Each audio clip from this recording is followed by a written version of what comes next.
Hi guys, hi everyone. Welcome to Kodingur Christian Assembly YouTube channel. இப்போ வந்து நாங்கள்லாம் வந்து சேர்ந்து ஒரு டாபிக் பற்றி பேச போகிறோம். ப்ராஸ்பரிட்டி காஸ்பல், அதாவது செழிப்பு உபதேசம். அதாவது செழிப்பு உபதேசன்றது வந்து ஏதோ கரெக்டான உபதேசன்ற மாதிரி இருக்குது. அதாவது ஃபால்ஸ் காஸ்பல். நானே ப்ராஸ்பரிட்டி காஸ்பல்னால் நல்ல காஸ்பல் நினச்சிட்டு இருந்தேன். ஸோ அதை பற்றி எனக்கு பெருசாக ஐடியா இல்லை. அதை வந்து நாங்கள் பேச போகிறோம். Yeah. So before we proceed, so இது வந்து we are not going to question biblical authority or Bible இது சொல்லியிருக்கு இது தப்பா, பைபிளுடைய இன்னரன்சியை நம்ம கேள்வி பண்ண போகிறதில்ல. ஸோ இது வந்து அண்ணா வந்து முழுக்க பைபிள் ஆஸ்பெக்ட்லேருந்து தான் எடுத்து எங்களுக்கு சொல்லித்தர போகிறாங்க. we are going to discuss everything. அப்புறம் இன்னொன்று முக்கியமாக வந்து இது யார் மனதையும் புண்படுத்துறது கிடையாது. Just for information. இது வந்து உங்களுடைய வாழ்க்கையில் தேவைப்படுறதா இருந்துச்சுன்னா நீங்கள் வந்து மாற்றிக்கலாம். ஸோ அதுக்கு தான் இது நீங்கள் யூஸ் பண்ணிக்கணும்னு நினைக்கிறோம். ஓகே, நான் எல்லோரும் இன்ட்ரடியூஸ் பண்ணிடுறேன், பேனலை இன்ட்ரடியூஸ் பண்ணிடுறேன். ஃபர்ஸ்ட் அவர் கெஸ்ட் டேனியல் அண்ணா. He is currently teacher and a preacher. Is a teacher in SBC Bible college. அப்புறம் அவருடைய எஜுகேஷன் பற்றி பேசிடலாம். நம்ம bachelors in theology in Stuart Bible college SBC. அப்புறம் masters in divinity from South India Baptist Bible college from Coimbatore. அப்புறம் he is also currently pursuing specialization in Christian theology from Acts Academy in Bangalore. So he is eligible. Happy to welcome. We are welcoming you, Anna. Apro we have Danny and we have Sam Anna, we have Benjamin Anna and myself. So yeah. So David, நீ ஃபஸ்ட்டே சொன்ன ஸ்டார்டிங்கில் உனக்கு அது என்னன்னே தெரியல. நீ என்ன நினைக்கிற ப்ராஸ்பரிட்டி காஸ்பல் சொன்னால் சரி, உனக்கு ஒரு செழிப்பு உபதேசம் ஒரு பேசிக் ஐடியாவாக நான் என்ன நினைக்கிறேன்னா, கர்த்தருக்கு நிறையா ஆஃபரிங் கொடுங்க, உங்களுக்கு நிறையா காசு கிடைக்கும், அப்படி. அது பேசிக்காக லைட்டாக தெரியுதேடா. அப்போ ஓகே, அவ்வளோதானா? அதான் நல்லா இருக்கேடா, நல்ல ஸ்கீமாக இருக்குது. சரி, காணிக்க விடு, நான் தஸ்ம பாகமே கொடுக்குறேன், எனக்கு ப்ரொமோஷன் கிடச்சிருமா இந்த வருஷம்? இது பயங்கரமாக இருக்கு. ஓகே, அப்புறம்னா ஆன் சீரியஸ் நோட்டு, இப்போ ப்ராஸ்பரிட்டி காஸ்பல் நிறைய இடத்துல கேள்விப்படுறோம், எஸ்பெஷலி சோஷியல் மீடியாவில் இன்றைக்கெலாம். ஸோ ஆக்சுவலி ப்ராஸ்பரிட்டி காஸ்பல் அப்படின்னா என்ன ஆக்சுவலி மீனிங்கு? ரெண்டாவது, இப்போ நம்ம பைபிளில் காஸ்பல் கேள்விப்படுறோம், இயேசு கிறிஸ்துவின் காஸ்பல், அதுவும் இதுவும் ஒன்று தானா, இல்லை இது ஏதோ வேறு ஏதோவா? இதை கொஞ்சம் நீங்கள் கிளியர் பண்ணிங்கன்னா கொஞ்சம் நல்லாயிருக்கும். ஓகே. ஸோ இன்றைக்கி எல்லாருமே ஸ்ட்ரகிள் பண்ணக்கூடிய ஒரு டாபிக் தான் இந்த டாபிக். ஆக்சுவலி நிறைய இடத்துல வந்து இது வந்து அதிகமாக பேசப்படக்கூடிய ஒரு காரியம். எல்லா சபைகளில் இந்த பிரச்சனை இருக்காது, ஆனால் கிறிஸ்தவத்தில் இருக்கக்கூடிய சில கிளைகளில் இந்த போதனைகள் பரவி கொண்டிருக்கு. முதல்ல நாம் இந்த டைட்டிலுக்கு போகிறதுக்கு முன்னாடி, ஸோ இது எப்படி உருவானது, எங்கே உருவானதுன்னு நமக்கு தெரியணும். ஸோ இது வந்து என்ன சொல்கிறாங்கன்னா, 19ஆம் நூற்றாண்டு, அதாவது மிடில் நடு பகுதிகளில் 19ஆம் நூற்றாண்டில் அமெரிக்காவில் தொடங்கப்பட்ட ஒரு காரியமாக தான் இதை வந்து எல்லாருமே சொல்கிறாங்க. இதுக்கு ஒரு தனிப்பட்ட மனிதனாக நாம் வந்து யாரையும் சொல்ல முடியாது. ஏன்னா இது வந்து ஒரு சில ஐடியாஸ்லேருந்து உருவான ஒரு காரியம்தான். அதாவது அந்த ஐடியாஸ் என்ன அப்படின்னு பார்த்தீங்கன்னா, பாசிட்டிவ் திங்கிங். அதாவது நீங்கள் சரியானதை நீங்கள் யோசிக்கிறதுனால நல்லது நடக்கும். அப்புறம் இன்னொரு விஷயம் என்னன்னு சொன்னால், நெகட்டிவாக யோசிக்கக்கூடாது அது சொல்லுவாங்க. அப்புறம் இன்னொரு விஷயம் என்னென்னா, ஃபேத் ஹீலிங்னு சொல்லுவாங்க. நீங்கள் நம்பிக்கையினால் உங்களுக்கு குணம் கிடைக்கும். ஸோ இப்படிப்பட்ட சில ஐடியாஸ்லேருந்து உருவான ஒன்று தான் இந்த ப்ராஸ்பரிட்டி காஸ்பல், செழிப்பு சுவிசேஷம் அல்லது செழிப்பு போதனை உபதேசம் அப்படின்னு சொல்லிட்டு நாம் சொல்லலாம். ஸோ இது வந்து லேட்டராக சில பிரசங்கிமார்களாலும், இன்றைக்கி நமக்கு சோஷியல் மீடியா அதிகமாக இருக்குது. நீங்கள் கேட்ட கேள்வியுமே சோஷியல் மீடியாவில் தான் இது அதிகமாக பரவுது. ஸோ பல பிரசங்கிமார்கள் அதை வந்து அதிகமாக என்ன செஞ்சாங்கன்னு சொன்னால், அநேகருக்கு தெரியப்படுத்துகிற இந்த ஊடகங்கள் வாயிலாக அதிகமாக வந்து இதை தெரியப்படுத்துகிறாங்க. இப்போ இது வேதாகமத்தில் சொல்லப்பட்டிருக்கிற சுவிசேஷத்திற்கும் இதுக்கும் அதாவது பயங்கரமான வித்தியாசம் இருக்குது. ஓகே. ஏன்னா இப்போ இந்த செழிப்பு உபதேசம் அல்லது செழிப்பு சுவிசேஷத்தை நீங்கள் பார்த்தீங்கன்னு சொன்னால், இவங்க என்ன ப்ராமிஸ் பண்ணுறாங்கன்னா, இதை நம்ம சிம்பிளாக சொல்லணும்னா name it and claim it. அதை வந்து அடிக்கடி யூஸ் பண்ணுவாங்க, நேம் இட் கிளைம் இட். இப்போ இதில் சில முக்கியமான நம்பிக்கைகள் அவங்களுக்கு இருக்குது. என்ன அப்படின்னு பார்த்தீங்கன்னா, உங்களுக்கு விசுவாசம் அதிகமாக இருந்துச்சுன்னு சொன்னால் நீங்கள் என்ன செய்யலாம், எதையும் தேவனிடத்திலிருந்து பெற்றுக்கொள்ளலாம். இப்போ குறிப்பாக வந்து அவர்களுடைய கோட்பாடு என்னன்னா, இப்போ உங்களுக்கு உண்மையாகவே வந்து அதிக விசுவாசம் இருந்துச்சுன்னா நீங்கள் எதை ஆண்டவர்கிட்ட கேட்டாலும் உங்களுக்கு கிடைக்கும். புரியுதுங்களா? ஸோ அது மட்டும் இல்லை, இவங்களுடைய நம்பிக்கை என்னன்னா, தேவனுடைய விருப்பமே அவரை நம்புகிற பிள்ளைகளை வந்து செழிப்பாக வச்சுருக்கணும், நல்ல ஆரோக்கியமாக வச்சுருக்கணும், இந்த பூமியில் சக்ஸஸ்ஃபுல்லாக வாழ வைக்கணும். இதுதான் அவங்களுடைய ஒரு நம்பிக்கை. ஏன்னா அவங்கள பொறுத்த மட்டும் தேவன் வந்து விசுவாசிகளை இப்படி தான் வச்சிருக்கிற விரும்புகிறாரு. அப்போ இதை உனக்கு வாங்கணும், இல்லை இதை உன் வாழ்க்கையில் நீ பெற்றுக்கொள்ளணும்னா உனக்கு விசுவாசம் அதிகமாக இருக்கும். இப்போ விசுவாசம் உனக்கு அதிகமாக இருக்கும் பொழுது நிச்சயமாக என்ன செய்யலான்னு சொன்னால், நீ என்ன விரும்பினாலும் உனக்கு கிடைக்கும். இப்போ இதுலேருந்தே நமக்கு தெளிவாக தெரியுது, இப்போ விசுவாசத்தை அவங்க எதற்கு பயன்படுத்துகிறாங்கன்னு சொல்லி நீங்கள் யோசிப்பாரு. ஏதோ ஒரு ஆவிக்குரிய கருவி மாதிரி, ஏதோ ஸ்பிரிச்சுவல் பவர். எனக்கு அதிகமாக விசுவாசம் இருந்துச்சுன்னா என்ன கேட்டாலும் எனக்கு கிடைக்கும். இது ஒரு விஷயம். இன்னொரு விஷயம் என்னன்னு சொன்னால், பாசிட்டிவ் திங்கிங் அல்லது பாசிட்டிவாக பேசுறதுனால நல்லதே நடக்கும், நான் சுகமாக இருக்கிறேன், எனக்கு எல்லாமே நல்லா இருக்கு அப்படின்னு பாசிட்டிவாக யோசிக்கிறதுனால உங்களுக்கு என்ன கிடைக்கும்னு சொன்னால், பாசிட்டிவிட்டி, நிறைய பாசிட்டிவிட்டி இருக்கும். நீங்கள் வந்து நல்ல நிலைமையில் இந்த பூமியில் வாழலாம். ஒருவேளை நீங்கள் நெகட்டிவாக அதிகமாக திங்க் பண்ணீங்கன்னா அதுதான் உங்களுக்கு நடக்கும். அது அவங்களுடைய இன்னொரு முக்கியமான ஒன்று. மூணாவது ஒரு விஷயம் என்னன்னா, சகோதரன் சொன்னது மாதிரி தசம பாகம். நீங்கள் அதிகமாக எந்த அளவுக்கு வாரி வாரி கொடுக்குறீங்களோ, அதாவது எப்படின்னா, எப்படி ஒரு விதையை வந்து நாம் வந்து விதைச்சோன்னு சொன்னால் அது கொஞ்ச நாளில் நமக்கு வளர்ந்து நமக்கு என்ன கொடுக்கும், நிறைய பலன் கொடுக்குற மாதிரி, எந்த அளவுக்கு பணத்தை நீங்கள் வாரி வாரி விதைக்கிறீங்களோ உங்களுக்கு நிச்சயமா என்ன கிடைக்கும், ரிட்டர்ன் கிடைக்கும். டிரான்சாக்ஷன் மாதிரி டெபாசிட் பண்ணனா உனக்கு நிச்சயமா என்ன வரும்னு சொன்னா, கண்டிப்பா வந்து ஆண்டவர் 100 கொடுப்பாரு. அதை வச்சு ஒரு பிரைவேட் ஜெட் வாங்கிடுவாங்க. கண்டிப்பா நிறைய பேர் அப்படிதான் வாங்குறாங்க. நீங்க சொன்னோனே நான் நம்பிட்டேன், நிறைய கொடுத்தா கிடைக்கும்ன்ற மாதிரி ரொம்ப பிலீவிங்கா இருக்கு. ஆனா பிஃபோர் வி ப்ரோசீட், நீங்க ஃபர்ஸ்ட் ஒன்று சொன்னீங்க தெரியுமா, விசுவாசம். ஆனால் அதுக்கு ஒரு பேக்ரவுண்ட் இருக்குது. நான் பார்த்த வரைக்கும் இப்போது ஜீசஸ் கிரைஸ்ட் காஸ்பல்ஸில் சொல்லியிருக்கா தெரியுமா, உங்களுடைய விசுவாசத்தை வச்சு இந்த மலையை இப்படிக்கா போ அப்படின்னு சொன்னால் மலை நவரும். அதோடைய இன்டர்பிரிட்டேஷன் எங்களுக்கு சொல்லித்தாங்களே. ஆக்சுவலி அதை வச்சு தான் நிறைய பேர் அந்த மீனிங்கை சொல்கிறாங்க. விசுவாசம் அதிகமாக இருந்துச்சுன்னா ஓகே, எல்லாம் நல்லது நடக்கும். இப்போ நான் இதுக்கு இன்னொரு விதமாக ஒரு விஷயத்தை நான் சொல்கிறேனே. ஓகே, ஒரு மனிதன் கடவுளே இல்லைன்னு சொல்லி நம்புறான்னு நினச்சிக்கோ. இப்போ அந்த மனுஷன் என்ன செய்கிறான்னா, ரொம்ப கஷ்டப்பட்டு ஒரு நிலத்தை வாங்கி அந்த நிலத்தில் வந்து உழுது அதற்கு தேவையான எல்லாவற்றையும் செய்துட்டு அதில் வந்து விதைக்கிறான்.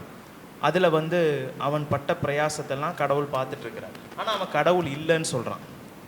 இப்போ அவன் இல்லைன்னு சொன்னதுனால கடவுள் அவனுக்கு விளைச்சலை கொடுக்காம இருக்கிறதுக்கு அவர் என்ன முட்டாளா? இல்லை இன்னொரு விசுவாசி எடுத்துக்கோங்க, ஒரு கல்லில் போய் விதைக்கிறான். இப்போ அந்த கல்லில் அவன் விதைக்கிறதுனால அவனுக்கு 100 கர்த்தர் ஆசீர்வாதத்தை கொடுத்தே ஆகணும்னு சொல்லிட்டு முட்டாள்தனமான விசுவாசத்தோடு அவன் இரவும் பகலும் ஜெபம் பண்றான். நான் கல்லில் விதைச்சிருக்க ஆண்டவரே, எனக்கு இது பலன் தரணும். அப்போ அவன் இப்படி விசுவாசி ஜெபம் பண்ணனால இதை ஆண்டவர் அவனுக்கு கொடுக்கறதுக்கு அவர் எப்படிப்பட்ட நீங்க யோசிச்சு பாருங்க. சிம்பிள். அந்த இதை நீங்க யோசிக்கலாம். நாம பிளைண்டா வந்து சில விஷயத்த வந்து தவறுதலா புரிந்து கொண்டு இருக்கிறோம். இப்போ இதுலதான் நிறைய பேர் சொல்லுவாங்க, நீங்க பாய்சன் குடிச்சாலும் சாக மாட்டீங்க. கரெக்ட்.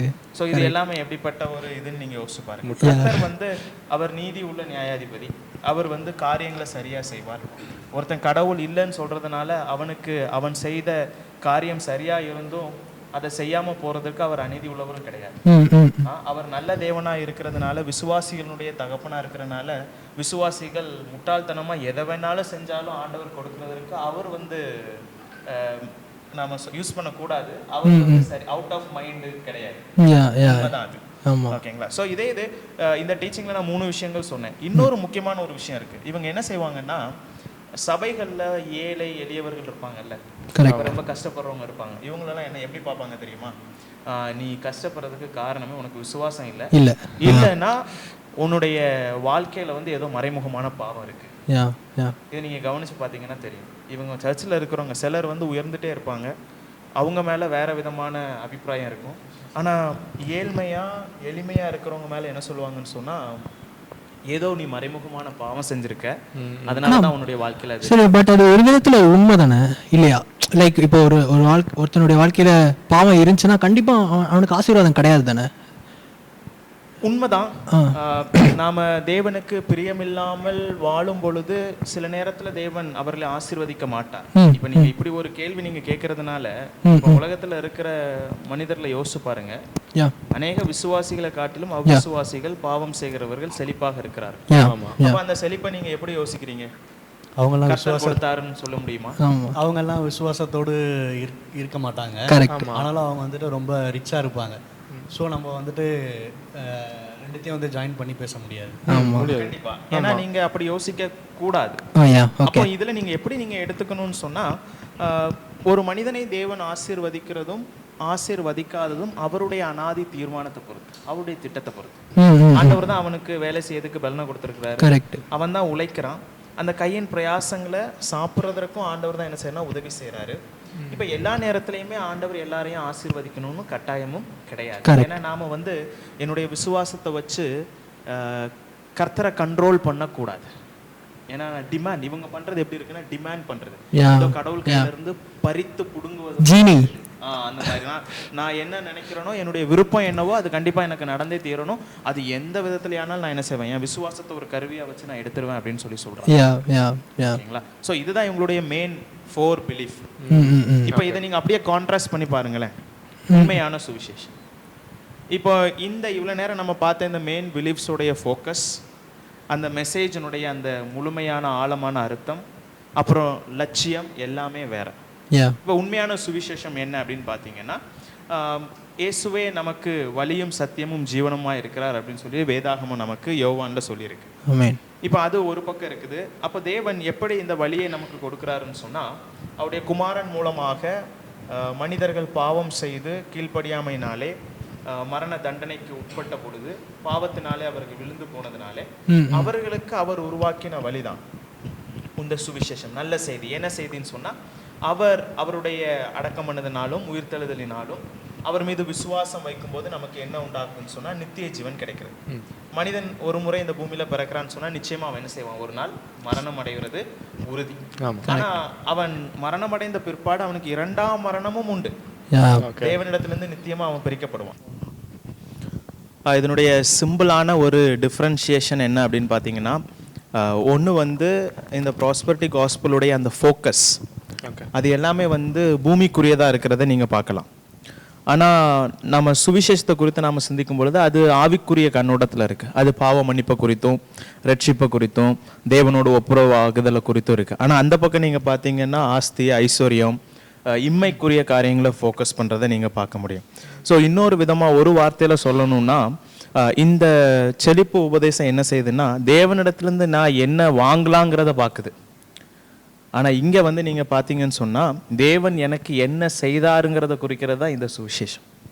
ஸோ ஒரு பக்கம் என்ன செய்கிறாங்கன்னு சொன்னால், கம்ஃபர்ட் ஜோனுக்காக எல்லாத்தையுமே வந்து விட்டு கொடுக்குறாங்க. பட் இங்கே அப்படி இல்லை. நாம் ஃபோக்கஸ் பண்ணுறது என்னென்னா கிராஸ். ஒருவன் என்னை பின்பற்ற விரும்பினால் சிலுவையை எடுத்து நாம் அவரை பின்பற்றணும்னு வேதம் சொல்லுது. ஸோ இதுதாங்க அதனுடைய டிஃப்ரென்ஷியேஷன். அப்புறம் ஒரு கொஸ்டின், இன்னைக்கு வந்து செழிப்பு உபதேசம் வந்து இருக்கிற இளைஞர்களுக்கு வந்து ஏன் ரொம்ப பிடிச்சிருக்கு? பல கிறிஸ்தவ இளைஞர்கள் வந்து அவங்களுக்கு அது ஈர்க்கப்படுவதற்கு காரணம் என்னவா நினைக்கிறீங்க? ஆக்சுவலி நாம் வாழக்கூடிய இந்த சமுதாயம், நம்பர் 1 காரியம் என்னன்னு சொன்னால், நாம் இன்னைக்கு இருந்துட்டு இருக்கிற இந்த சமுதாயம், இப்போ ஆச்சரியப்பட வேண்டியது என்னன்னு சொன்னால், இழுக்கலானா தான் ஆச்சரியப்படணும். ஏன்னா அந்த அளவுக்கு இது என்ன செய்யுதுன்னு சொன்னால், நிறைய கிளைம்ஸ் கொடுக்குது, ஈஸியாக வந்து கிடைக்கிற மாதிரியான காரியத்தை சொல்லுது. சோஷியல் மீடியாலலாம் ஆமாம், நிறைய ஆக்சசிபிள், நிறைய விஷயங்கள் சோஷியல் மீடியாவில் நம்ம பார்க்குறோம். இப்போ இதனுடைய காரணம் என்ன, ஏன் இருக்குது அப்படின்னு கேட்டிங்கன்னா, பல ரீசன்ஸ் நான் சொல்லுவேன். இப்போ நீங்கள் வெளியில் போனாலே, இந்த சமுதாயத்தை பார்த்தாலே, சமுதாயத்தில் நம்ம சுற்றி இருக்கிற எல்லாருடைய சேசிங்கும் கோலும் எல்லாமே என்னன்னு சொன்னால், வசதியாக இருக்கணும், கார் வாங்கணும், வீடு கட்டணும், மொபைல் வாங்கணும், ஸோ அப்படி வாங்கணும் இப்படி வாங்கணும், எல்லாமே வந்து உலகத்தை மையமாக வச்சு தான் அவங்களுடைய செயல்பாடு இருக்குது. அப்போ இதனால் வாலிபர்களையும் என்ன செய்யும்னு சொன்னால் இது இழுக்கும். நாம் மட்டும் ஏன் ரொம்ப கஷ்டப்படணும்? நம்ம சபைகளில் என்ன போதிக்கிறோன்னு சொன்னால், இயேசுவை பின்பற்றினால் உனக்கு என்ன இருக்கும், பாடு இருக்கும், உபத்திரம் இருக்கும், நீ வந்து பூமிக்குரியவர்களை தேடக்கூடாது, தேவனுக்குரிய காரியங்களை தான் நீ சிந்திக்கணும், இப்படிலாம் நிறைய விஷயங்கள் நம்ம சொல்கிறோம். இப்போ அதனால் இந்த சமுதாயம் வந்து எளிதில் அவங்கள இழுத்து கொள்ளக்கூடிய சக்தி அதுக்கு இருக்குது. இதில் ஏன் அதிகமாக விசுவாசிகளே இது கவருது அப்படின்னு கேட்டிங்கன்னா, நம்பர் 1 ஸ்பிரிச்சுவல் இம்மெச்சூரிட்டி, ஆவிக்குரிய முதிர்ச்சியின்மை. இப்போ பைபிளும் நமக்கு தெளிவாக சொல்லுது. இப்போ எபேசியர் 4ஆம் அதிகாரத்தை நீங்கள் படித்து பார்த்தீங்கன்னா, அங்கே பவுல் தெளிவாக சொல்கிறார், நீங்கள் குழந்தைகளாக இராமல் அப்படின்னு சொல்கிறார். இப்போ குழந்தைகளாக இருக்கிறவங்களால என்ன செய்வாங்கன்னு சொன்னால், ஈஸியாக காற்றுனால அடிபட்டு என்னென்ன உபதேசம் வந்தாலும் அதனால ஈஸியாக வந்து என்ன செஞ்சிருவாங்கன்னா, மனிதனுடைய சூதுக்கும் வஞ்சகத்திற்கும் இரையாயிருவாங்க. இப்போ இந்த உபதேசமும் கூட ஒரு மனிதனுடைய சூதும் வஞ்சகமும் தான். அப்போ குழந்தையா இருந்தீங்கன்னா ஈஸியாக அடிபட்டு போயிடுவீங்க. இது ஒன்று. இன்னொன்று கல்ச்சரல் இன்ஃப்ளூயன்ஸ். இந்த சமுதாயம் எளிதில் நம்மளை என்ன செய்யும்னா இழுக்கும். இன்னொரு மிக ஒரு முக்கியமான காரியம் என்னென்னா, நம்மை பொறுத்த மட்டில், அதாவது நம்மை சார்ந்த ஒரு மிக முக்கியமான ஒரு காரியம் என்னென்னா ஆசை. எல்லாமே சீக்கிரம் கிடைக்கணும். ஆனால் உண்மையாக ஒரு பழமொழி இருக்குது, எந்த ஒரு நல்ல விஷயமே சீக்கிரமாக கிடைக்காதுன்னு சொல்லுவாங்க. ஆனால் நாம் எப்படி விரும்புகிறோன்னு சொன்னால், எல்லாமே இன்ஸ்டண்ட்டாக இன்ஸ்டன்ட் ப்ரூ மாதிரி எல்லாமே இன்ஸ்டண்ட்டாக நமக்கு வந்து கிடைக்கணுங்கிறது வந்து மேகி மாதிரி எல்லாமே இன்ஸ்டண்ட்டாக கிடைக்கணுங்கிற ஒரு ஆசை நமக்கு இருக்குது. அப்போ அது இன்ஸ்டண்ட்டாக கிடைக்காததுனால நமக்கு அதிருப்தி ஆகுது. அப்போ அவங்க என்ன சொல்கிறாங்க, இன்ஸ்டண்ட்டாக கிடைக்கும், கொடுத்துப்பார் உனக்கு திரும்ப கிடைக்கும், நீ வந்து இதை செஞ்சால் உனக்கு கண்டிப்பாக வந்து இது நடக்கும் அப்படின்னு சொல்லும்போது அவங்களுக்கு எது அப்பீலிங்காக இருக்கும்? நிச்சயமாக அதுதான் அப்பீலிங்காக இருக்கும். ரெண்டாவது வந்து இன்னொரு விஷயம் என்னன்னு சொன்னால், கஷ்டப்பட வேண்டாம். கஷ்டத்தை பற்றி அவங்க பேசுகிறதே கிடையாது. நீ இதை செஞ்சேன்னா உனக்கு கஷ்டம் இருக்காது. இப்போ எது ஈஸின்னு கொஞ்சம் யோசிச்சு பாருங்கள். நீண்ட நாள் காத்திருக்கிறதா, இல்லை பாடுபடுறதா, இல்லை வந்து இது ஈஸியாக இருக்கே நான் வந்து கொடுத்து தான் பார்ப்போமே. ஃபேத்தை வந்து ஒரு ஸ்பிரிச்சுவல் எக்ஸசைஸாக மாற்றுறாங்க. அப்போ அதிகமாக எனக்கு விசுவாசம் இருந்தால் கிடைக்குமோ, ஓகே நான் அப்போ அதை ட்ரை பண்ணுறேன். இப்போ அதிகமாக கொடுத்தா எனக்கு ரிட்டர்ன் நிறைய கிடைக்குமே, அதுவே ரொம்ப பெட்டர். நான் டெபாசிட் பண்ணுறேன், எனக்கு சேர்த்து நிறைய கிடைக்கும். அப்போ எது நமக்கு சேலஞ்சிங்? ஸோ இந்த சமுதாயம் வந்து இது எல்லாத்தையும் வந்து அழகாக நமக்கு கவரக்கூடிய வகையில் சாத்தான் என்ன செஞ்சுருக்கான்னா உருவாக்கி வச்சுருக்கான். அப்போ நிச்சயமாக இது எல்லாம் தான் காரணம். என்னென்னா யூத்தை வந்து இழுக்கிறதுக்கு மெயினான ஒரு காரணம் நான் நினைக்கிறேன். நான் நம்ம ஸ்டார்ட் பண்ணுறதுக்கு முன்னாடி அண்ணா கிட்ட பேசிகிட்டு இருந்தேன். ஸோ அண்ணா என்ன சொன்னார்னா, இப்போது மெயினாக வாலிபர்களுக்கு அண்ணா கேட்ட மாதிரி, இப்போது எனக்கு இது கேட்க பிடிக்குது, எனக்கு இது நல்லா ஃபீலாக இருக்குது. நிறைய யூத்ஸ் வந்து நீங்கள் சொன்ன மாதிரி கல்ச்சர் மாதிரி உனக்கு தோன்றது நீ பண்ணு, அப்போ அவனுக்கு எனக்கு இதான் பிடிச்சிருக்கு அப்படின்ற மாதிரி அவன் இந்த ப்ராஸ்பெரிட்டி காஸ்பலில் போய் நாடி தேடுறான். இந்த 2 தீமோத்தியில் வந்து அநேக வெவ்வேறு போதனைகளை நாடுவார்கள் அப்படின்ட்டு சொல்லியிருக்கு. ஸோ இது ஒரு ரீசனாக இருக்கலாம் தானே? இல்லை கண்டிப்பா நாம வந்து இதை ஒரு ரீசனா கூட நாம சொல்லலாம். ஏன்னா தனிப்பட்ட மனிதனுடைய விருப்பத்தையும் நாம இங்க பாக்குறோம். ஏன்னா மனிதனை தேவன் வந்து ஃப்ரீ வில்லோட தான் உண்டாக்கி இருக்கிறார். மனிதனுக்கு எதையும் தெரிந்து கொள்வதற்கு விருப்பம் இருக்கு. அதனாலதான் பவுல் வந்து தீமோத்திக்கு எழுதும்போது 1 தீமோத்தி 6ஆம் அதிகாரத்துல சொல்றாரு, நீ இவைகளை விட்டு ஓடு அப்படின்னு சொல்றாரு. ஏன் அதுக்கு முன்னாடி என்ன சொல்லிட்டு இருக்காருன்னா, பண ஆசை எல்லா தீமைக்கும் வேறா இருக்கிறது. அப்போ நீ வந்து இது ஒண்ணு என்ன செய்யும்னு சொன்னா பல உபத்திரவங்களுக்கும் கஷ்டத்துக்குள்ள உன்னை கொண்டு வந்து நிறுத்திரும் அப்படின்னு சொல்லிட்டு பவுல் வந்து எச்சரிக்கிறார். கடைசியா சொல்லும்போது நீ இவைகளை விட்டு ஓடுன்றார். இப்போ நீ ஓடணுமா ஓட வேண்டானுமா என்பதை முடிவெடுக்கிறது யாரு? தனிப்பட்ட மனிதன் தான். இதுக்கு முன்னாடி கூட நாம சிந்திச்சிருக்கோம். ஒரு மனிதன் வந்து தன்னுடைய சுயமா இயங்குறதற்கு ஆண்டவர் மனிதனை இந்த பூமியில வைக்கல. ஒரு மனிதன் சுயமா இயங்க நினைத்தான்னு சொன்னா அவனுடைய வாழ்க்கையில நிறைய பிரச்சனை வரும். நாம வேதத்தின் அடிப்படையில தான் இயங்கணும்னு வேதம் சொல்லுது. ஸோ நாம பிரின்சிபல்ஸ் அடிப்படையில தான் நாம இந்த பூமியில வாழணும். அப்ப அதன் அடிப்படையில நீங்க யோசிச்சு பாத்தீங்கன்னு சொன்னா, எனக்கு பிடிச்சிருக்கு, ஆமா இன்னைக்கு உங்களுக்கு பிடிக்கும், நாளைக்கு வேற பிடிக்கும். ஸோ அதுக்காக அதன் அடிப்படையில நாம இந்த பூமியில வாழ்ந்தோம்னு சொன்னா வாழ்க்கையில அர்த்தம் இல்லாம நாம வாழ்றோம்னு தான் அர்த்தம். கரெக்ட். ஏன்னா என்னோட இஷ்டத்துக்கு நான் வாழ முடியாது. இஷ்டம் மாறிக்கொண்டே இருக்கும், வசனம் மாறாது. அப்போ உண்மையான சத்தியம் எதுவோ அதைத்தான் நாம பிடித்து கொள்ளணும். துருபதேசங்களோ சரியான சத்தியம் இல்லாத காரியங்களை நாம விட்டு ஓடணும். உங்களுக்கு பிடிச்சிருந்தாலும் மாம்சத்துக்கு பிடிச்சிருந்தாலும் தேவனுக்கு அது பிடிக்காது. ஸோ அதை நாம தான் தெரிந்தெடுக்கணும். ஓகே. ஸோ மூவிங் ஆன், நீங்கள் அதை சொல்லிட்டீங்க. ஸோ அது கல்ச்சரல் ரீதியாகவுமே இது நிறைய பேர் ஈர்க்குது, நிறைய வாலிபர்களை ஈர்க்குது. ஸோ அடுத்ததாக இப்போ எனக்கு ஒரு கேள்வி இருக்குது. எப்படின்னா, ஸோ உண்மையாலே கர்த்தரை பின்பற்றுறவங்களுக்கு, உண்மையிலே faithfully those who follow God, does Bible actually promise wealth and success? வெற்றியையும் செல்வாக்கையும் ஒரு கிறிஸ்தவனுக்கு, உண்மையான கிறிஸ்தவனுக்கு அது தருமா? ஆக்சுவலி இதுக்கு ஒரு நியூட்ரலான ஒரு பதில் தான் சொல்ல முடியும்.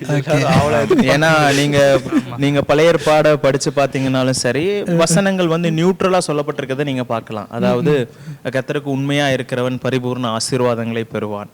அப்போ உண்மையா இருக்கிறதுனால கண்டிப்பா தேவன் நம்மை ஆசீர்வதிப்பாரா?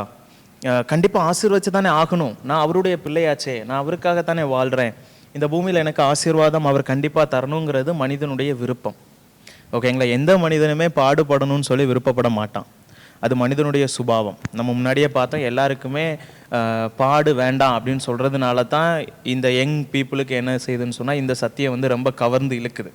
இப்போ அதே மாதிரி தான் இப்போ இங்கே என்னென்னா, உண்மையாக ஆண்டவர் ஆசீர்வதிப்பாரான்னு கேட்டால் கர்த்தர் ஆசீர்வதிப்பார். தேவன் ஆசீர்வதிக்கிறவர் தான், அதில் எந்த மாற்று கருத்து இல்லை. ஆதியாகமம் 1ஆம் அதிகாரத்தில் அவர் என்ன செய்கிறாருன்னா, தம்முடைய பிள்ளைகளை அவர் ஆசீர்வதிக்கிறாருன்னு வாசிக்கிறோம். அவர் படைத்த படைப்புகளை ஆசீர்வதித்தார், ஆதாம் ஏவாளை ஆசீர்வதித்தார். தேவன் ஆசீர்வதிப்பார். ஆனால் எல்லா நேரத்திலையுமே ஆஸ்தி, ஐஸ்வர்யம், சுகம், செல்வம், செழிப்பு அதன் அடிப்படையில் தான் ஆசீர்வாதம் இருக்கணுங்கிறது கட்டாயம் கிடையாது. ஏன்னா நம்மை பொறுத்த மட்டில் ஆவிக்குரிய ஆசீர்வாதம் தான் நோக்கமாக இருக்கு. ஸோ இதன் அடிப்படையில் நீங்கள் சிந்தித்து பார்த்தீங்கன்னு சொன்னால் கர்த்தர் நிச்சயமாக ஆசீர்வதிப்பார். அவர் ஆசீர்வதிக்கலனாலும் உண்மையாக ஃபேத்ஃபுல்லாக அவரை ஃபாலோ பண்ண வேண்டியது நம்முடைய கடமை. தேவன் அதை விரும்புகிறார். இப்போ ஒரு நல்ல உதாரணம் தானியேல் எடுத்துக்கோங்க. அவர் சொன்ன விஷயம் என்னன்னா, எங்கள் தேவன் எங்களை தப்புவிக்க வல்லவர். அதில் அவங்களுக்கு எந்த மாற்று கருத்து இல்லை.